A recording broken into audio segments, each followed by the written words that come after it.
একটা গ্রামের একেবারে শেষ প্রান্তে ছিল একটি বিশাল পুরনো বটগাছ। গাছটি নিয়ে গ্রামের মানুষের মধ্যে প্রচণ্ড ভয় ভীতি কাজ করত। সবাই বলতো, সূর্য ডুবে যাওয়ার পর কেউ যদি ওই গাছের নিচে যায় তাহলে অদ্ভুত কিছু দেখতে পায়। তাই সন্ধ্যার পর সেই পথ দিয়ে কেউ চলাচল করত না। একদিন সাহসী কিশোর রাকিব তার বন্ধুদের বলল, আমি এসব ভূত বিশ্বাস করি না, আজ রাতে আমি বটগাছের কাছে যাব। বন্ধুরা তাকে নিষেধ করলো, কিন্তু রাকিবের সিদ্ধান্ত বদলালো না।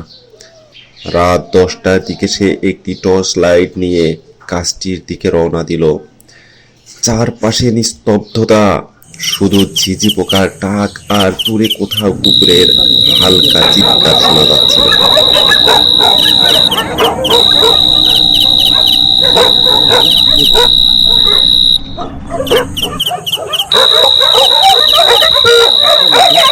গাছের কাছে পৌঁছাতেই রাকিব অনুভব করলো বাতাস যেন হঠাৎ ঠান্ডা হয়ে গেছে।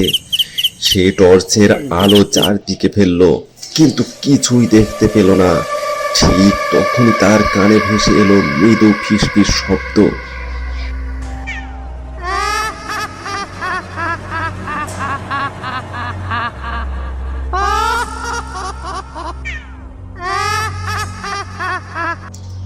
রাকিব সাহস করে জিজ্ঞেস করলো, কে কে ওখানে?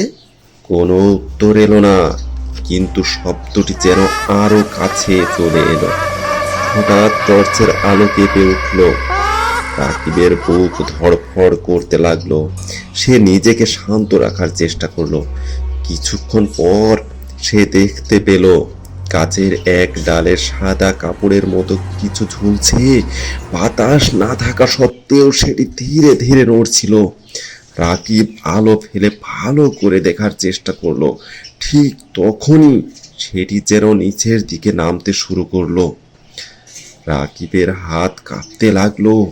সে পিছিয়ে যেতে চাইলো, কিন্তু পা যেন মাটিতে আটকে গেছে। সাদা অবয়বটি ধীরে ধীরে তার দিকে এগিয়ে আসছিল। চারপাশের বাতাস আরো ঠান্ডা হয়ে উঠল। হঠাৎ অবয়বটি থেমে গেল। একটি তরুণ কণ্ঠ ভেসে এলো, ভয় পেও না। রাকিব অবাক হয়ে গেল। সে সাহস করে বলল, তুমি কে? অভয়টি কিছুক্ষণ চুপ থেকে বলল, অনেক বছর আগে আমি এই গ্রামের একজন বৃদ্ধ ছিলাম। এক ঝড়ের রাতে আমি এই গাছের নিচে মারা যাই। তারপর থেকে মানুষ আমাকে ভূত বলে ভয় পায়, কিন্তু আমি কারো কোনো ক্ষতি করিনি। রাকিব ধীরে ধীরে ভয় কাটিয়ে উঠল। সে জিজ্ঞাসা করলো, তাহলে সবাই তোমাকে ভয় পায় কেন? অভয়টি দীর্ঘশ্বাস ফেলল, মানুষ অজানাকে ভয় পায়, কেউ সত্যটা জানার জন্য একটুও চেষ্টা করে না। কথা শেষ হতেই দূরে মসজিদের ফজরের আজান শোনা গেল। সঙ্গে সঙ্গে সাদা অভয়টি ধীরে ধীরে মিলিয়ে যেতে লাগলো।